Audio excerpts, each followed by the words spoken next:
Welcome to Baltimore Fashion Fix. I'm your host, John Williams IV. On this reoccurring show, we'll talk about trends, fashion happenings, and the local Baltimore community.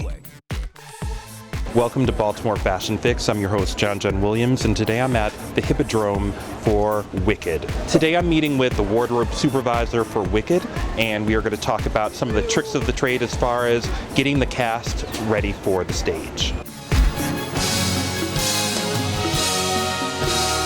Wicked, the untold story of the Witches of Oz.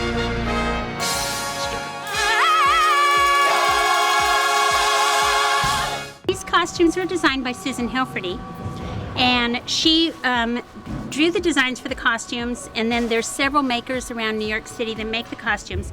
You can see that there's a lot of different textures. You have this little lace in the back of the sleeve, and you have this here. This is what's known as a mob coat, and there's several different kinds of mob coats in our show. And with this coat, this girl wears this hat.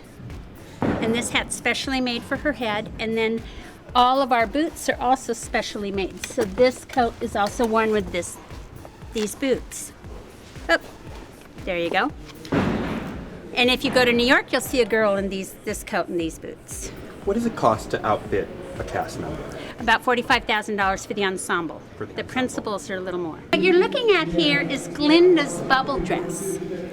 This dress runs about $16,000. You can see that it weighs about 16 pounds. So the actor that wears it really builds her muscles while she's wearing it. Got a sports massage the other day, and the guy was like, "Oh man, you're messed up. What do you do?" And I was like, "Well, I wear a 40-pound dress and a 20-pound crown, and I float around in a bubble." And he was like, "That's the weirdest sports injury I've ever heard of." I was like, "It's just my life. It's fine." Glinda starts out the show about 19 feet in the air in a bubble, and she swoops in. If you look at the back, she has an inner corset here that's worn to keep the weight off of her shoulders, because we had many Glindas that were having back problems by wearing this. And then we buckle her in. This is a great big carabiner. This is the kind of thing they use for jumping out of an airplane. And we actually strap her in this with this Velcro. I'm not going to do it real good right now, but we strap her in this, and she's got this carabiner. The arrow is there so that I know every night that it's on the right way, and so that stage management that checks it also knows.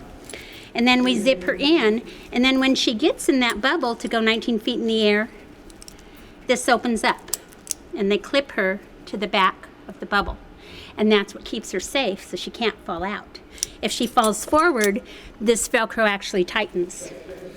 That's a little secret for the show. So now we're in the principal dressing room of Elphaba, our Witch of the West.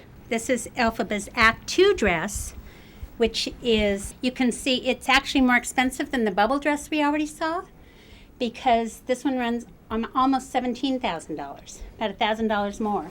And it's because of these ruffles.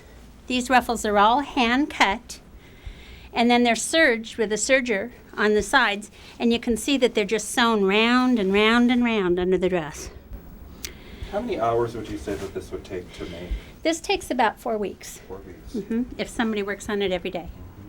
This is Elphaba's fight hat. This is the one she wears in the fight scenes that she does. And then the hat that's out there on that cone is her mic hat that has a microphone in it.